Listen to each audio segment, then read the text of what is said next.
You won't accomplish your dreams. Your dreams won't come true. Something greater will.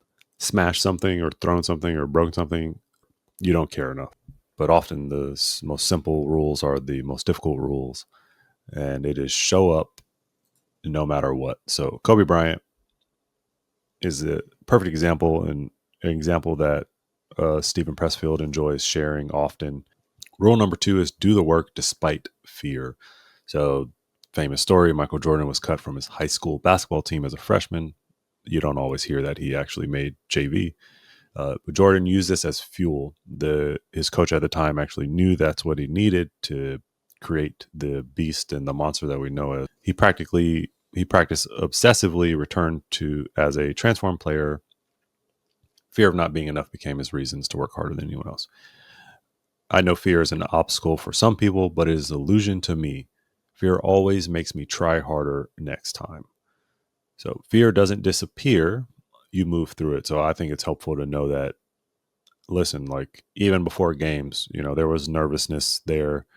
There was the fear of failure there for him, same as it is for me when I spark up a stream, same as it might be for you as you try the sprinters warm up that you've never seen, that is in this weird program that you heard about, and you feel foolish and you probably look foolish, but it won't go. What I've noticed is that, it won't go away, and you just have to push through it. And then it literally, the thing that you're afraid about never usually comes true, or it's over in a week. You don't know how to do A skips or B skips, and you're at practice and you look foolish, but then in a week you're doing them better than anyone else. So rule number 3 is to build craft, not validation. This is one of my favorites of all the rules. Even after becoming NBA champion, Kobe would drill basic footwork for hours during Team USA practices. He was spotted working on post moves. Most rookies do. Why? Because mastery isn't about applause, it's about repetition. This is my favorite quote, I think, of the whole presentation that we have here. It's not the destination, it's the journey. And if you guys can understand that, then what you'll see happen is that you won't accomplish your dreams. Your dreams won't come true. Something greater will. Again, when I look back at any greatness I've had, that is true. That is the case. And so I'm embracing the journey now. Rule 4 is that you want to treat it like a job.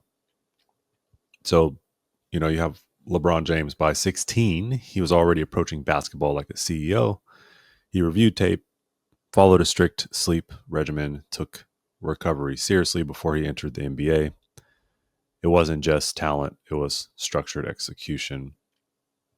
Quote LeBron James, you have to be a professional from day one, even when no one's watching. And what I love about this is actually of course, 16-year-old LeBron saw the writing on the wall, as we will say, that his future was basketball.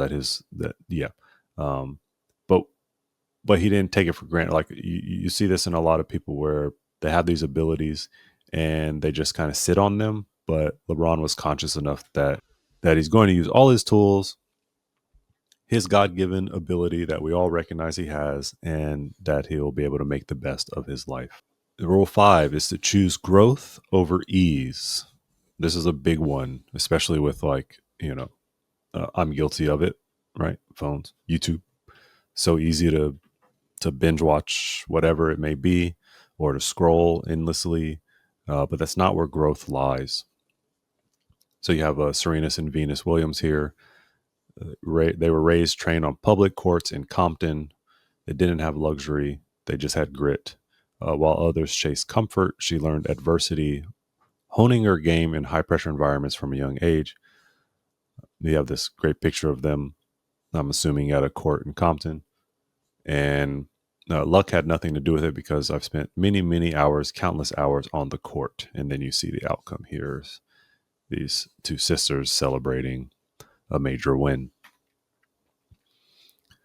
Rule 6, use resistance as a compass, the big R. This is another one of my favorite rules here, because we all feel that resistance of whether we want to wake up early or do core work before we shower, or stretch while we're watching TV. You feel the resistance to be lazy or to not do what you know you're supposed to do.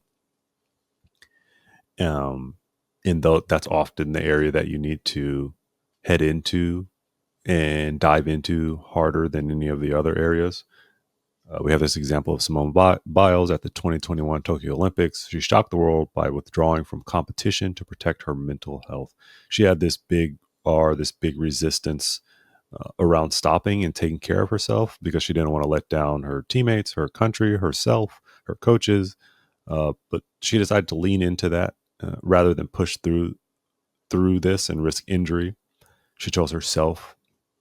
She chose her awareness and self control. At the end of the day, you have to be a little selfish. If not, you're going to hurt yourself. And you see this excellent screen grab here from Instagram where the caption is lack of talent, lazy, Olympic champions. This is, I'm sure, all stuff that people said about her as she was taking care of herself, choosing herself, and leaning into the big R. Effort over excuses. Love this picture. You got Kobe here, broken shooting hand. What's he doing? He's on the free throw line shooting with his left hand. So you have this example, different, not from this picture, but when Kobe tore his Achilles, he didn't collapse. Hi. Sorry, everybody. My dog hates foam rollers, and there's one standing up right here that was apparently challenging him to a bark off or something. I'm not quite sure, but thank you. So when Kobe tore his Achilles, he didn't collapse. He stood up, limped to the free throw line, sank both shots. No excuses, just effort, execution, and pride in doing the work, even through the pain. Train the mind. So this is another one of my favorite books. It's called Relentless by Tim Grover, and he goes over the journey really of Kobe Bryant, of Dwayne Wade. But inside the book, he kind of like when he first met LeBron, he apparently didn't have the killer mindset, if you will, the competitor that he was looking for, that he saw in Kobe, that he saw in D Wade. And you just look at the story, right? And it makes a little sense in the fact that you have this high school Sports Illustrated. We know that he's basically deemed the next NBA star. Kobe was already in the NBA. You have him on Sports Illustrated, the chosen one, literally the chosen one of NBA. Then he went through this journey of of understanding what it was like to work with Kobe Bryant when they played on the Olympic team together. And I guarantee if you had to ask him how this shaped his career, just enlightened him so much on the missing piece that he needed to become King James. And so you see him in this final picture here as King James. So it wasn't so much about his talents, although I'm sure they worked on fundamentals and secrets of basketball. Um, it was about his mind and how he trained his mind and how he even viewed what it's like to be the face of the NBA. Rule number 9: stop waiting for permission. Stop waiting for your friends to do it with you. Stop waiting for your coach to tell you it's okay. Right? Stop waiting for the sport to even accept you. So you have Serena Williams. Serena didn't wait for tennis to embrace her style, her power, or her voice. She brought her full set to the court, breaking full self to the court, breaking molds in fashion, motherhood, and media. She crowned herself long before the world did. I really think a champion is defined not by their wins, but how they recover when they fail. I love this picture. It's when she broke her racket, and it was a huge deal. And it's like, bruh, she's literally a professional athlete. Um, if you've not, I, I don't know if this is true or not, but if you haven't smashed something or thrown something or broken something as a result of attempting to do your best, and sometimes you fall short, you don't care enough. Like, that's kind of how I feel. So, and then rule 10: rest with intent. LeBron James reportedly invests over $1 million per year into his body, not just in training but in recovery, from sleep optimization to cryotherapy and nutrition.